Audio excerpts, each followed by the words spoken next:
አሉ ስለዚህ እንደው ቀስ ሳይሆን እንደ ሰው እፎይ ትክክል ነው እንደው ቀስ ሳይሆን በየትኛው መንገድ የሚጮሁት አካሎች በእፎይ ተመረናል ማለት ነው ጥያቄው ያስተምሮናል ያስጠላብ እኮ በእፎይ ስለመጣ ነው በእፎይ ስለመጣን ያሰላል ከዛ በፊት ግን ሙስሊሞች ሲጠይቁት ብዙ ያልመሰለን ሰዎች ነበርና ወንድማችን እፎይ ለኡስታዝ ሁሱ ያነሳቸው ጥያቄዎች በእስልምና እምነት ተከታዮች ላይ በአሁኑ ሰዓት ጥያቄ እንዲያነሱ አድርጓቸዋል እኛ እግር እጅ ያለውና የሚሮጥ አምላክ አናመልክም እያሉም ይገኛሉ ይባለው የሚያመልከው የሚሮጠው የሚወርደው እጅ እግር አለው ብሎ የሚያመልከው አምላክ እስልምና ላይ ፈጽሞ ቦታ የሌለው የውሃብዮች የራሳቸው ፍልስፍና እምነትና እስልምና ላይ እየቀጠፈ ስለሆነ ከተለያየ ክፍለ አካል የገጣጠሙትና ጭንቅላታቸው ላይ ያሰፈሩትን ምስል ስለሆነ ላ ኢላሃ ኢላላህ ስላሉ ሙስሊሞች አያደርጋቸውም ምክንያቱም እነዚህ ሙሸቢሃዎች አላህ ሲሉ የሚፈልጉበት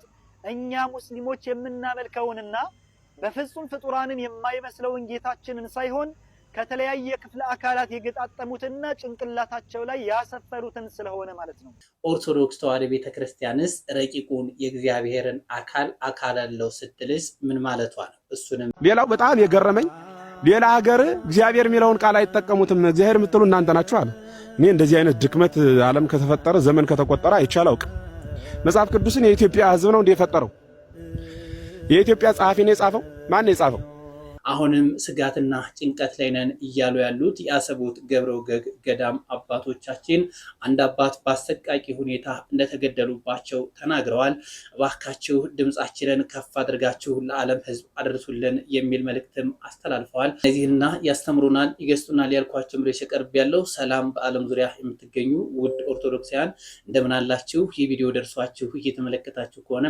ቪዲዮውን ላይክ ሰብስክራይብ ሼር ያደረጋችሁ ለተወዳጅ ኦርቶዶክሳዊ እህት ወንድሞቻችን አድርሱልኝ ቀጥታ ወደ ቪዲዮቹ እንሄዳለን ሃይማኖታችሁ የምትቆረቆሩ ኦርቶዶክሳውያን ይሄንን ቪዲዮ እንዳታሳልፉት አሰቦት ደብረወገግ ቅድስት ስላሴና አቡነ ሳሙኤል አንድነት ገዳም ዛሬም መከራ ውስጥ ነው ያሉት አባቶቻችን ድምጽ ልንሆናቸው ገዳሙን ደግሞ ከጥቃት ልንታደግ ያስፈልጋል በትላንትናው ዕለት የታጠቁ ኃይላት አባቶቻችን ላይ ተኩስ በመክፈት በገዳሙ ያሉ አንድ መናኛ አባት ዛሬም እንደ ትላንቱ ተገድለዋል መከራችን እስከ መቼ እንደሆነ ባናውቅም ዝምታችንን ግን መስበር ያስፈልገናል ይሄንን ቪዲዮ ለብዙዎች በማድረስ አባቶቻችንን ድምጽ እንድንሆናቸው እፈልጋለሁ በ13ኛው መቶ ክፍለ ዘመን አባታችን ጻድቁ አቡነ ሳሙኤል ዘደብረወገግ በምስራቅ ኢትዮጵያ ለዓለም የጸለዩበት ታላቅ ገዳም እንደዚሁም ደግሞ አባታችን ጻድቁ አቡነ ሀብተ ማርያም በ12 ዓመታቸው ምናኔ የወጡበት ታላቅ የበረከት ገዳም ነው በገዳሙ ያሉ ግሁሳን ስውራን ዛሬም ለዓለም ሁሉ የሚጸልዩ ታላላቅ አባቶችና እናቶች ያሉበት ታላቅ ገዳም ነው ይሄንን ገዳም አንድነቱንና ሰላሙን ማስጠበቅ የምንችለው እኛ የተዋሕዶ ልጆች ነንና ለሚመለከተው የመንግስት አካል እንዲደርስ ይሄንን ቪዲዮ ለሁሉም ሼር እንድታደርጉና አባቶቻችን ላይ የተከፈተውን ጥቃት በአስቸኳይ መንግስት እንዲያቆምልን ጥሪ አስተላልፋለሁ ሰላም እግዚአብሔር ከሁላችን ጋር ይሁን የጻድቁ አባታችን የአቡነ ሳሙኤል ጸሎት ዛሬም ኢትዮጵያን ከጥፋት ይጠብቅልን አባቶቻችንን እናመሰግናለን ህይወታቸውን በአሰቃቂ ሁኔታ ያጡት አባታችን ቡራቻቸው አይሌን ይህንን ድምጽ ለዓለም በማድረስ ለአባቶቻችን ቶሎ አስቸኳይ መፍትሄ እንዲሰጣቸው ሁላችንም ክርስቲያኖች ልንተባበር ይገባል ወንድማችን እፎይ ለኡስታዝ ሁሱ ያነሳው ጥያቄ የእስልምና እምነት ተከታዮች እስልምናን እንዲመረምሩና ጥያቄ እንዲያነሱ ያደረጋቸው ይገኛል እኛ የሚሮጥ እግር ያለው የሚራመድ አምላክ አካል ያለው አምላክ አናመልክም የሚል ጥያቄም እያነሱ ይገኛሉ ኡስታዝ ሁሱም እንደማይወክላቸው እየተናገሩ ይገኛሉ ሁሱ ለተጠየቀው ጥያቄ ትክክለኛ መልስ ከመለስ ይልቅ ወንድማችን እፎይ ከሚያነሳቸው ጥያቄዎች በመነሳትና ሰርች በማድረግ ምላሽ ሲመልስም ታይቷል ምንም ሳይዘጋጅ ከወንድማችን ከእፎይ ጎን ቀርቦ እንዲሁ እንደወጣም እየተነገረም ይገኛል ብዙዎች ሐሳብ አስተያየታቸውን ሰጥተዋል የነሱን ሐሳብ አስተያየት እንከታተል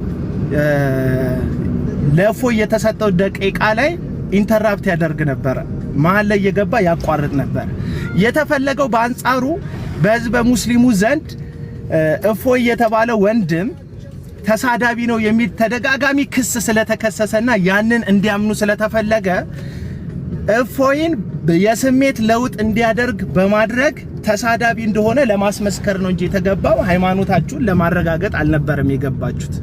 ይሄንን በሰፊ ነው ያየሁት። ለምሳሌ አንድ የተዘጋጀ ሰው ስለ አምላኩ ስለ ጌታው ለመናገር የተዘጋጀ ዝግጅት ያደረገ ጽሑፍ ያሰናዳ ሰው አትሊስት አንድ ሰዓትም በላይ ቢያወራ ደስ ይለዋል። ስለዚህ የደቂቃ ውስንነቱ አሁን የመረጠው ደቂቃ ውስንነት የዝግጅት እጥረት እንዳለ የሚያሳይ ነው። በትክክል የዝግጅት እጥረት አለ። በቃ የዝግጅት 5 ደቂቃ እንዴት ስለ አምላክ ይበቃኛል ትላለህ? ሌላው እኛ የተጉላላ ነው፣ እኛ የጠበቅነው፣ እኛ ውይይቱን በሰዓቱ ተገኝተን ታብታብ ስናደርግ የቻልነውን ስናደርግ የነበርነውን ሰዎች ተወን። አጉላልታችሁናል፣ እንቅልፋችንን በድላችሁታል፣ ስርዓተ ኑሯችን አናግታችሁታል። ደቂቃ በእንትን ሰዓት በመዝረፋችሁ ማለት ነው። ከዛም ባለፈ ሰፊ የሆነ ትምህርት ስለ እስልምናም ስለ ክርስትናም እናገኛለን ብለን ተስፋ ስናደርግ አምላካችሁን ከማብራራት ይልቅ አምላክህን ከማብራራት ይልቅ የሰዓት ውስንነትን የፈለከው ይሄ የዝግጅት እጥረት እንዳለ የሚያሳየን። ከዛም ባለፈ እፎይ ላቀረባቸው ሐሳቦች ለምሳሌ አላህ ቀኝ እግር አለው፣ ባት አለው፣ እጅ አለው፣ አይን አለው የሚለው የእስልምና እምነት ሊተራሊ በቀጥታ የሚወስዳቸውን ትምህርቶቹን አንስቶ ይሄን ነገር ተቀበላለህ ወይ ብሎ ኡስታዝ ኡሱን ሲጠይቀው ኡስታዝ ኡሱ አምላኩን ከእግዚአብሔር ጋር ለማመጣጠን ነው እንጂ ሲሞክር የሞከረው እንጂ አምላኩ የተለየ መሆኑን ለመግለጽ ሲሞክር አላየሁትም። አምላክህ እኮ እንደ እግዚአብሔር መሆኑን እንድትናገር አይደለም አንተ የገባው። አንተ አምላክህ ከአማልክቶችም ከአምላኮችም መካከል ልዩ እንደሆነ ልታሳይ ነው የገባው። አለቀ። የኛ እግዚአብሔር ከአማልክት መካከል ልዩ ነው። የኛ እግዚአብሔር ተወዳዳሪ የለው፣ አምሳያ የለውም፣ እኩያ የለውም ሊል ነው እንጂ እፎይ የገባው እንጂ በፍጹም አምላኩን ከአምላካችሁ ከአላህ ጋር ለማነጻጸርም አይደለም የገባው። ስለዚህ እፎይ ስለ እግር ሲያነሳ እግር የሚል ነገር ሰርች ሲያደርግ ተመልክቻለሁ ኡስታዝ ኡሱ። አንዱ የዝግጅት እጥረት ማሳያ ነው። አንድ ስልክ አንሲ። ሰላም አለይኩም ወራህመቱላሂ ወበረካቱ። እንዴት ናችሁ? ሰላም ናችሁ? አፊያ ነው አልহামዱሊላህ። እንግዲህ ያው ሰሞኑን በእፎይና በሁሱ መካከል የተደረገው የውይይት ሂደት ሁሉም ነገር በባለቤቱ ያምራል፣ በባለቤቱ ያስጠላል ይባላል። ይህ የአቂዳ ጉዳይ ሲነሳ በሙስሊሞች መካከል በሚደረገው ውይይት ላይ ሙስሊሞች አንዱ ሌላውን ሲተች ሐሳቡ ቀላል የሚመስል የሚያስጠላ የማይመስለው ብዙ ሰው ነበር። ላኪን ግን ዛሬ እፎይ ላይ ስታዩት ምን ያክል እንደሚያስጠላ ተረዳችሁት አይደል? ያስጠላል በጣም በዚህ ልክ ማለት ነው። ስለዚህ እፎይ እንደ ሰው ትክክል ነው፣ እንደ ዕውቀት ተሳስቷል እንጂ የምንለው እንደ ሰዋዊ ሰው ነውና እንደ ሰው ትክክል ነው። ሁሉም ሰው ይሄን ነገር ስለሚጠይቅ ማለት ነው። አቂዳ የሚባለው ደግሞ ይሄ ተሰልሱላት፣ ተሰውራት፣ ኢድራካት የሚባለው ነገር ለማስወገድ አቂዳ የሚባለው ምንድነው? ተሰውራት ማለት አንተ ምስል እንዳታገኝ፣ ተሰልሱላት ማለት እጅ ስትል ትከሻ እንዳይመጣብህ፣ አንገት እንዳይመጣ፣ ጆሮ፣ ራስ እያለ እንዳይሄድ ነው። ኢድራካት ማለት በትክክል ያንን ነገር ልክ እንደ አይነ የቂን ያገኘው ያክል እንዳይመስል ተደርጎ ነው አቂዳ በእምነት በገይብ እምነት እንድናምን የተደረገው እስልምና الذين يؤمنون بالغيب ነው ያለውና ማለት ነው። በዚህ ልክ በጣም ያስጠላል የተመለከተው ነገር። አንደኛ ተወያይ ነኝ ብሎ የስቃል አላህ ወቃል الرسول ብለህ ማታስረዳውን ሰው በዛ ልክ ወያያለሁ ብለህ እስልምና እንገልጻለሁ ብለህ ያለ ዕውቀት መምጣት እስልምና መሳደብ ነው። እስልምና ለዚህ ነው የከለከለው። ولا تسبوا الذين يدعون من دون الله فيسبوا الله عدوا بغير علم አለ። እነዛን በአላህ የማያምኑት ሰዎች አትሳደቡ ያለ ዕውቀት አላህን ይሳደባሉና የሚለው ቁርአን ማለት ነው። ማናውቀውን ባወራን ቁጥር ፈጣሪያችንን ዲናችንን እናሰድባለን ማለት ነው። በዚህ ልክ ጸያፍ ነው። እኔ ተለያዩ የሱ ደጋፊዎች እነ ሙአዝ ነዚፍ የምታደርጉትን ማስተያየት አንደኛ በጣም ያስጠላል። በቃ ሰው የተሳሳተውን ተሳስቷል ያለ ዕውቀት እንደዛ መግባት የለበትም ነው የሚባለው። ትክክል ነው ምናምን ነው እንደዛ አይነት አይባልም። እና ጥያቄው ያስጠላ እኮ በእፎይ ስለመጣ ነው። በእፎይ ስለመጣ ነው ያስጠላል። ከዛ በፊት ግን ሙስሊሞች ሲጠይቁት ብዙ ያልመሰለን ሰዎች ነበሩና ስንትና ስንት በሚሊዮን የሚቆጠር ማህበረሰብ የሚመለከትበት ቦታ ላይ ቀርቦ በዚህ አይነት ማውራት በጣም እስልምናን አለማወቅም ነው፣ እስልምናን ማስደፈር ነውና አላህ የማታውቁትን አትናገሩ ነው ያለው። ወላ ተቅፉ ማ ለይሰ ለከ ቢዕልም ኢነ ሰምዐ ወልበሰረ ወልፉአደ ኩሉ ኡላኢከ ዐንሁ መስኡላ። አላህ ዘንድ ያስጠይቃል። የማታውቁትን አታውሩ ነው ያለው። ስለዚህ እንደ ዕውቀት ሳይሆን እንደ ሰው እፎይ ትክክል ነው እንደ እውቀት ሳይሆን በየትኛው መንገድ ፍጡራንን ፈጣሪ መግለጽ ማስረዳት አይችልም። በላሹት እያሉ ይጮሁ ስለነበር ምን ያክል አቂዳውን እንዳበላሹት የሚጮሁት አካሎች በእፎይ ተምረናል ማለት ነው። እፎይ ያስተምሮናል። ታንኪው እንላለን። ወአኺረን ሰላም አለይኩም ወራህመቱላሂ። ወንድማችን እፎይን እናመሰግናለን። ወንድማችን እፎይ ባነሳቸው አደገኛ ጥያቄዎች ምክንያት በአሁኑ ሰዓት የእስልምና እምነት ተከታዮች ጥያቄ በጥያቄ ሆነዋል። እምነታቸውንም እየመረመሩት ይገኛሉ። ወደ ትክክለኛው ቤተ እምነትም ይመጣሉ ብለን የሁላችንም ምኞት ነው። የኦርቶዶክስ ተዋሕዶ ቤተክርስቲያን ግን እግዚአብሔር አካል አለው ስትል ሊጨበጥ ሊዳሰስ ሊመረመር የማይችልና ሙሉ በኩሌ የሆነ ሊወሰን የማይችል አካል እንዳለው አድርጋ ታስተምራለች። እጅጉን ረቂቅ የሆነው ይህ አካል ከነፋስም ይረቃል። ንፋስ አካል አለው አይደለም፣ ግን ተራራውን ሲሸረሽረው፣ ዛፉን ሲገነድሰው፣ ውቅያኖሱን ሲያማታው በዛ በአካሉ አናየውም። ነገር ግን ያንን ሲያደርግ ንፋስ አካል እንዳለው እናውቃለን። ነፍሳችንም አካል አላት። የእግዚአብሔር ግን እጅግ ረቂቅ ነው። ከኛ ነፍስ የረቀቀ አካል ነው። ከመላእክትም አካል የእግዚአብሔር አካል ይረቃል። መላእክት ባንዱ መላእክት እንኳ ሲያልፍ አይተዋወቁም፣ ሰላምታም አይሰጣጡም። እጅግ ከመርቀቃቸው የተነሳ የእግዚአብሔርም አካሉ እንደዚህ የረቀቀ ነው። ስለ አንድነቱ ስለ ሶስትነቱም ስታስተምር ቤተክርስቲያናችን ረቂቅነቱን በመግለጽ በአንድነት በሶስትነት የተወሰነ አድርጋ ትገልጸዋለች። ይህ በእንዲህ እንዳለ ወንድማችን ሁሱ ለተጠየቀው ጥያቄ የመለሰው መልስ ግን የነሱ አምላክ እንዳልተገለጸ ነው። የነሱ አምላክ ምንም ለየት የሚያደርገው እንደሌለ ምንም ማብራሪያ ሊሰጥ አልቻለም። ወንድማችን እፎይ ግን ብጥር አድርጎ ስለ አምላኩ ሲመሰክር አይተናል። ይህ አልበቃ ብሎት ወንድማችን ሁሱ አላህ የሚለውን ቃል አብራራ ሲባል እግዚአብሔር የሚለው ቃል እኮ ድንበር ተሻጋሪ አይደለም በማለት ሲናገርም ታይቷል። ቋንቋ አስሮት ማለት ዓለም የሚታወቁ አሃት አብያተ ክርስቲያናት ታይቀሩ የሚጠቀሙበት ቃል ነው። ቋንቋው ቢለያይም መምህራችንም እንደዚህ አብራርተውታል። እግዚአብሔር እያለ የጻፈው ዮሐንስ ሌሎቹም እስራኤላውያን በጠቅላላ ስመ እግዚአብሔር እየጻፉ የጻፉት ያ ሁሉ ስመ እግዚአብሔር እየጠራ የተጻፈበት መጽሐፍ በጠቅላላ ኢትዮጵያ ውስጥ ነው እንዴ የተቀመረው?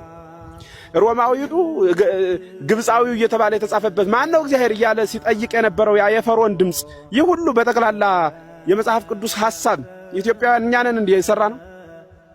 እኛ ነን ወይ ያስቀመጥ ነው? ማን ነው ባለቤቱ ለዚህ መጽሐፍ ቅዱስ? መጽሐፍ ቅዱስ ዓለም የተስማማበት የመጽሐፍ ቅዱስ ማህበር የሚባለው አንድ ሃይማኖት ወልድ ዋሂድ ብለን የምናምን ሰዎች በጠቅላላ አምስቱ አሃት አብያተ ክርስቲያናት የምንላቸው እነ ግብጽ እነ ሶሪያ ሌሎቹም አይደሉም ወይ? መጽሐፍ ቅዱስን ከኢትዮጵያዎች ከኤርፖርት የወጣ አይደለም ብሎ ነበር። በጣም ስገረም ነበር። ዝም ብሎ ቃል በቃል እግዚአብሔር ማለት አለባቸው ብለህ ከሆነ እግዚአብሔር ያልነው በእኛ ቋንቋ ነው። በእነሱ ቋንቋ ደግሞ እንደ ቋንቋቸው ይጠሩታል። በኦሮምኛ እኮ ዋቅዮ ነው አይደል የሚባለው? በትግርኛ ሌላ በሆነ ሌላ ሊሆን ይችላል። ቋንቋ ተለያየ ማለት ግን አንዱን እግዚአብሔር ከፈለ ማለት ነው ወይ? ልክ በአማርኛም እኮ ብዙ ስም አለው።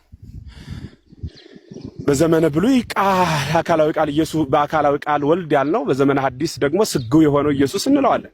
እንዲህ ያልነው ማለት ኢየሱስ ስላልነው አምላክነቱ የቀረበት ቃል ስላልነው ደግሞ ትስብእቱ የጎደለበት ነው። እንዴት መለኮት ዘአብሆ ትስብእት እንቲአነ በአባቱ ከባህሪ የመለኮቱ ያልተለየ በስጋው ደግሞ እኛን የመሰለ ማለት የሆነ እርሱ ወልድ እግዚአብሔር ኢየሱስ ክርስቶስ ነው ብለን እናገርለታለን።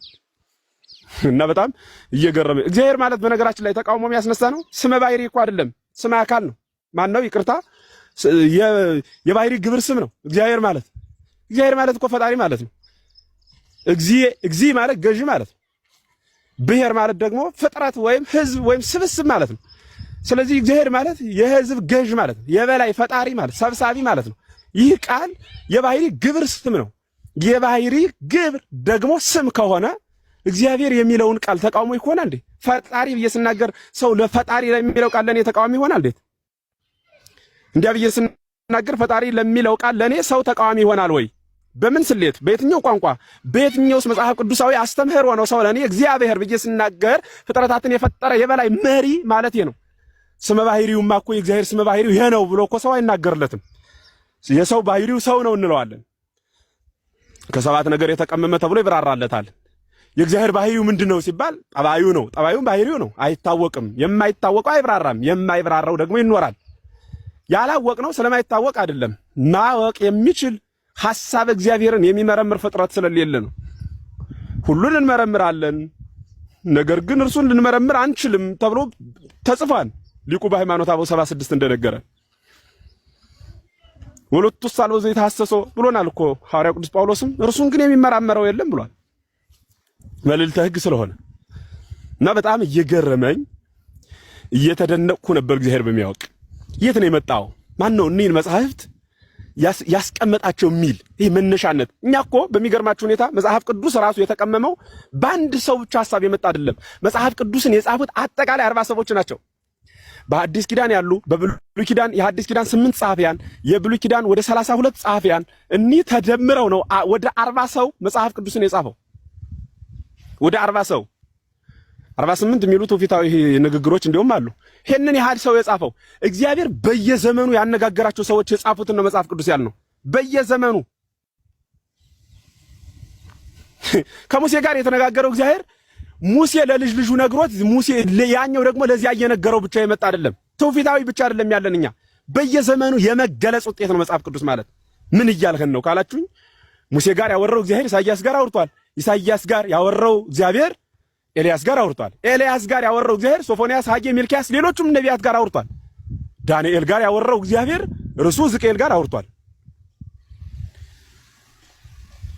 ሁሉም ጋር እንደው ዝም ብሎ በመልእክት ንሳ ገሌ እንገር ብሎ እንደ አሕዛብ እንደዚህ አይደለም። እግዚአብሔር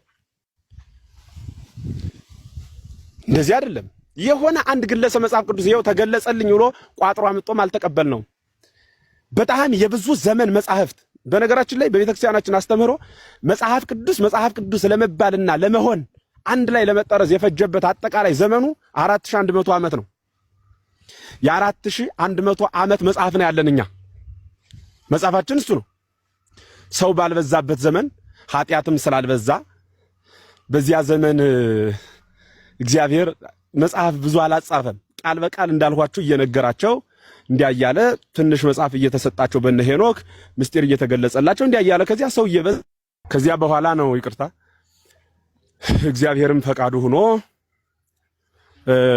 መጽሐፍት ተጽፈው የመጡትና ያንን መጽሐፍ ይዞ ይሄን መጽሐፍ መተቸት በእውነት ስለ ጥላቻ የሚሰብክ ስለ ዝሙት ትሬኒንግ የሚያለማምድ ዘላለም ከሞት በኋላ ስላለው ህይወት ስለ መንግስተ ሰማያት ይሰበካል እንጂ በመንግስተ ሰማያትም እንዲሁ ተራክቦ አለ ብሎ የሚያስተምር ማግባት ክርስቶስ የለም ብሎ ነው የተናገረ። ቃል በቃል ማግባት መጋባት የሚባል ነገር የለም። አላህ ከመላእክት እግዚአብሔር ከጉኑ እንደ እግዚአብሔር መላእክቱ ነው ይኖራሉ እንጂ ብሎ ነው የተናገረው። የኛ ቤተክርስቲያን የምታስተምረው ይህ ነው የቤተክርስቲያን አስተምህሮ ሐሳቧ ይህ ነው። ስለሆነም ይሄን እንድንረዳ የሚል መልእክት ሐሳብ ለመጨመር ነው። ቶቻችንና መምህራኖቻችንን እናመሰግናለን። የትናንትናው ውይይት እንግዲህ የኦርቶዶክስ ተዋሕዶ ቤተክርስቲያን መምህራንና ልጆቿ እጅግ ጥንቅቅ ያሉ የተዘጋጁ እምነታቸውን ለመመስከር የማያፍሩ እንደሆኑ በወንድማችን በእፎይ አይተናል። በእስልምና እምነት ላይም የተለያዩ አማኞች ጥያቄ እንዲያነሱ ያደረገ ውይይት ነበር። ወንድማችን እፎይን ልናመሰግነውና ልናበረታታው ይገባል። ሙስሊም ወገኖቻችን የሚያነሱ ጥያቄ አለ። ኢየሱስ እኔ አምላክ ነኝ አምልኩኝ ብሏል ወይ በመጽሐፍ ቅዱስ? እስኪ በጥቁርና በነጭ ከራሱ አንደበት የተነገረ አሳዩኝ፣ ካሳያችሁኝ አምናለሁ ይላል። እንዲህ ያለ ጥያቄ ሲጠይቁ መስማት የተለመደ ነው። ግን በሌላ በኩል እኔ አምላክ አይደለሁም ሰው ብቻ ነኝ አታምልኩኝ ብሏል ወይ በጥቁርና በነጭ? ይሄንን ካላሳዩን እኛ እንዳለ የማሳየት ግዴታ የለብንም። እኔ አምላክ አይደለሁም አታምልኩኝ ብሏል ወይ ብሎ መጠየቅ ያስፈልጋል። መጽሐፈ ምሳሌ ላይ ለሰነፍ እንደ ስንፍና አትመልስለት ይላል። ምክንያቱም ለመረዳት ላልፈለገ ሰው ብታስረዳ ማርም አይጥመውም፣ ውሃም ያንቀዋል። ሰው ካልፈለገ ውሃውም ይወፍርበታል፣ ካልፈለገ ማርም ይመርበታል። ሰው ሲፈልግ ነው እንኳን የሚጣፍጠው የመረረውም ጣፍጦት የግዱ የሚበላው ሲፈልግ ነው። ረሃብ ነው፣ ምግብለት ነው። ለምሳሌ በእነሱ መጽሐፍ ስለ አምላክ የተነገሩ ነገሮች አሉ። ምን ተብሏል? ለምሳሌ መጀመሪያና መጨረሻው ማን ስለመሆኑ መጽሐፋቸው ቁርአን ማለት ነው ምዕራፍ 57 ቁጥር 3 ላይ እንዲህ ይላል፣ እርሱ አላህ ማለት ነው የመጀመሪያ ነው የመጨረሻውም እርሱ ነው። ስለዚህ የመጀመሪያውም የመጨረሻውም አላህ ነው ብለው እነሱም ያምናሉ። ታዲያ ይሄ ኢየሱስ ክርስቶስን በተመለከተ በመጽሐፍ ቅዱስ ምን ተብሏል? ኢየሱስ ክርስቶስ ስለዚህ ምን ብሏል ነው? ዘጸአት ምዕራፍ 3 ቁጥር 13 ከ14 ላይ ይሄ እየተነገረ ነው፣ የሚታወቅ ነው። እግዚአብሔር ለሙሴ ራሱን በገለጠ ጊዜ ያለና የሚኖር ማለት ዘላለማዊ አምላክ ሕያው ባህሪ ያህዌ ብሎ ነው ራሱን የገለጸለት። በትንቢተ ኢሳይያስ ምዕራፍ 44 ምዕራፍ 55 ላይ ምዕራፍ 45 ላይ እግዚአብሔር ደጋግሞ ፊተኛውና ኋለኛው መጀመሪያውና መጨረሻው ያለና የሚኖር እኔ ነኝ ብሏል። ስለዚህ ዘላለማዊ አምላክ ፊተኛውና ኋለኛው እግዚአብሔር መሆኑ የታወቀ ነው። ኢየሱስ ክርስቶስ ይህንን በተመለከተ ምን ብለዋል ነው ጉዳዩ። ራእይ ዮሐንስ ምዕራፍ 1 ቁጥር 17 እስከ 18 እንዲህ ይላል፣ ባየሁትም ጊዜ እንደሞተ ሰው ሆኜ ከእግሩ በታች ወደቅሁ። ባየሁትም ጊዜ እንደሞተ ሰው ሆኜ ከእግሩ በታች ወደቅሁ። ፊተኛውና እሱም ሞቼ ነበር፣ ሕያውም ነኝ፣ ከዘላለም እስከ ዘላለም ድረስ ሕያው ነኝ፣ የሲኦልም የሞትና የሲኦል መክፈቻ አለኝ። ፊተኛውና ኋለኛው አልፋና ኦሜጋ እኔ ነኝ አለኝ ይላል። እኔ ነኝ ብሎ ይሄንን የተናገረው ማን ነው? ኢየሱስ ክርስቶስ። ስለዚህ ኢየሱስ ክርስቶስ ምን አለ? ፊተኛውና ኋለኛው መጀመሪያውና መጨረሻው አልፋና ኦሜጋ እኔ ነኝ አለ። ከእግዚአብሔር በቀር ዘላለማዊ አለ ወይ? የለም። መላእክት ዘላለማውያን አይደሉም? አይደሉም፣ የተፈጠሩ ናቸው። የፍጥረት ሁሉ መጀመሪያ ኦሪት ዘፍጥረት ምዕራፍ 1 ቁጥር 1 ላይ በቀዳሚ ገብረ እግዚአብሔር ሰማየ ወምድረ ተብሎ የተነገረው ነው። ያቺ በመጀመሪያ ናት የፍጥረት ሁሉ አንድ ብሎ የጀመረባት። ከዛ በፊት ከእግዚአብሔር በቀር ማንም የለም። ከዛ በፊት ማን ነው የነበረው? እግዚአብሔር። በምን አይነት ሁኔታ አይታወቅም። ጊዜም የለም፣ ዘመንም የለም፣ ምንም የለም። ከዛ በፊት እግዚአብሔር ብቻ ነው ያለ። ከዛ በፊት ዘላለማዊነት ነው። ጊዜም የመጣ ከፍጥረት በኋላ ነው። ስለዚህ ፊተኛና ኋለኛ መጀመሪያና መጨረሻ እግዚአብሔር ብቻ ነው። ከተፈጠርን ዘንድ ሰዎችና መላእክት ያው ወደፊት ቀጣዮች ነን። ሕይወታችን ዘላለማዊ ነው። መጀመሪያ ግን አለን። ሰዎችም ሆነን መላእክትም ሆኑ ሰዎች መጀመሪያ አለን፣ መጀመሪያ የሌለን አይደለንም። መጀመሪያና መጨረሻ የሌለው እግዚአብሔር ብቻ ነው። ይሄን ደግሞ ጌታችን መድኃኒታችን ክርስቶስ ስለ ራሱ ተናግሯል። ፊተኛውና ኋለኛው መጀመሪያውና መጨረሻው አልፋውና ኦሜጋው እኔ ነኝ ብሏል። ስለዚህ በእነሱም ዘላለማዊ አምላክ አንድ ከሆነ ያ ዘላለማዊ ብቸኛ አምላክ ኢየሱስ ክርስቶስ እኔ ነኝ ብሏል። ሁለተኛ ኃጢአትን ይቅር ማለት የሚችለው ማን ነው? በእነሱም መጽሐፍ ምዕራፍ 3 ቁጥር 135 ላይ ኃጢአትን ይቅር የሚል አላህ ብቻ ነው ይላል። ኃጢአትን ይቅር የሚል ማለት የሚችለው አላህ ብቻ ነው ይላል። መድኃኒታችን ኢየሱስ ክርስቶስ ኃጢአትን በማስተስረይ በኩል ምን አድርጓል? በማቴዎስ ወንጌል ምዕራፍ 9 በማርቆስ ወንጌል ምዕራፍ 2 ላይ እንደተጻፈው ኃጢአትህ ተሰረየችልህ ብሏል ለብዙ ሰው። ለምሳሌ አንዱን ሽባ ሆኖ ወደሱ ያመጡትን አንተ ልጅ ኃጢአትህ ተሰረየችልህ አለው ይላል። በዛ ይሄንን ይሰሙ የነበሩ ጸሐፍት ፈሪሳውያን ተረድተው ከእግዚአብሔር በቀር ኃጢአትን ማን ማስተስረይ ይችላል? ይሄ ሰው ይሳደባል አሉ። ይሳደባል ማለታቸው ነው እንጂ ስህተቱ ከእግዚአብሔር በቀር ኃጢአትን ማን ያስተሰርያል ማለታቸው እውነት ነው። ከእግዚአብሔር በቀር ኃጢአትን ማስተስረይ የሚችል የለም። እስኪ ይሄንን አረፍተ ነገር ከእግዚአብሔር በቀር ኃጢአትን ማስተስረይ የሚችል አለ ወይስ የለም? እስኪ በጣም ሩቅ ስለሆነ በእርግጥ ለእንዲህ አይነት አይመችም። ትንሽ የርቀት ትምህርት ነው የሚመስለው፣ ግን ይሁን። ከእግዚአብሔር በቀር ኃጢአትን ማስተስረይ የሚችል አለ ወይስ የለም? የለም። ታዲያ ካህናት ኃጢአትን ያስተሰርያሉ። እንዴት አድርገው ነው? አባቶቻችን ኃጢአትን ያስተሰርያሉ። ግን ምን ብለው ነው ኃጢአትን የሚያስተሰርዩ? የማይሰራ ኃጢአት ማን ይፍታ ነው የሚሉት? እግዚአብሔር ይፍታ ነው። አያችሁ፣ ኃጢአቱን የማስተስረይ ስልጣኑ የማን ነው? የእግዚአብሔር ነው። ካህናት የእግዚአብሔር እንደራሴዎች፣ የእግዚአብሔር መናገሪያዎች ናቸው። ኃጢአትን የማስተስረይ ስልጣኑ ግን የእግዚአብሔር ነው። ስለዚህ መድኃኒታችን ክርስቶስ ኃጢአትን ማስተስረይ የሚችል የባህሪ አምላክ ነው። መድኃኒታችን ክርስቶስ አምላክ ሳይሆን ኃጢአት ተሰረየችልህ ቢል ኖሮ በጣም ተገቢ አይሆንም ነበር፣ ስህተት ነበር የሚሆነው። ፈሪሳውያን ያቀረቡት ወቀሳ፣ ጸሐፍት ያቀረቡት ወቀሳ ትክክል ነበር የሚሆነው። ግን መድኃኒታችን እውነተኛ አምላክ ስለሆነ ኃጢአትን አስተስርዮአል። መምህራችንን እናመሰግናለን። ቃለ ሕይወት ያሰማልን። ውድ ኦርቶዶክሳውያን እስከ ሰዓት ድረስ አብራችሁ ስለቆያችሁ አመሰግናለሁ። በቀጣይ ቪዲዮ እስከምንገናኝ ድረስ ሰላም ቆዩ።